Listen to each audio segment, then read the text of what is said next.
नमस्कार, मी प्रतीक्षा. DNA मराठीमध्ये आपलं स्वागत. संभाजी ब्रिगेडचे प्रदेशाध्यक्ष प्रवीण गायकवाड यांच्यावर 13 जुलै रोजी अक्कलकोट येथे झालेल्या जीवघेण्या हल्ल्याच्या निषेधार्थ आज अहिल्यानगर शहरात मराठा सेवा संघाने जिल्हाधिकारी कार्यालयासमोर जोरदार निदर्शने केली. गायकवाड यांच्या तोंडाला काळे फासून त्यांना जीवे मारण्याचा प्रयत्न करणाऱ्या गुंड प्रवृत्तीच्या आरोपींवर तातडीने खुनाचा प्रयत्न नुसार गुन्हा दाखल करण्याची मागणी करण्यात आली आहे.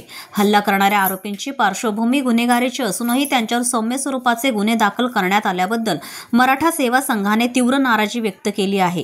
प्रवीण गायकवाड यांच्यावर झालेला हल्ला हा पूर्वनियोजित आणि त्यांना जीवे मारण्याच्या उद्देशानेच करण्यात आल्याचा आरोप यावेळी आंदोलकांनी केला.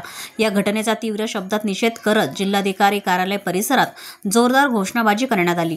दोषींवर कठोर कारवाई होऊन त्यांना कठोरात कठोर शिक्षा व्हावी अशी मागणी उपजिल्हाधिकाऱ्यांना दिलेल्या निवेदनात करण्यात आली आहे. यावेळी संभाजी ब्रिगेड जिल्हाध्यक्ष राजेश परकाळे, मराठा सेवा संघ जिल्हाध्यक्ष सुरेश इतापे, जिजाऊ ब्रिगेड जिल्हाध्यक्ष ॲडव्होकेट स्वाती जाधव, गोरख दळवी, करुणा काळे, उषा शिंदे, विजया पाटील, राजेंद्र उदागे, गिरीश भाबरे, नितीन तनपुरे, परमेश्वर पाटील यांच्यासह मराठा सेवा संघ, संभाजी ब्रिगेड, जिजाऊ ब्रिगेड आणि विविध संघटना या आंदोलनात सहभागी झाल्या होत्या.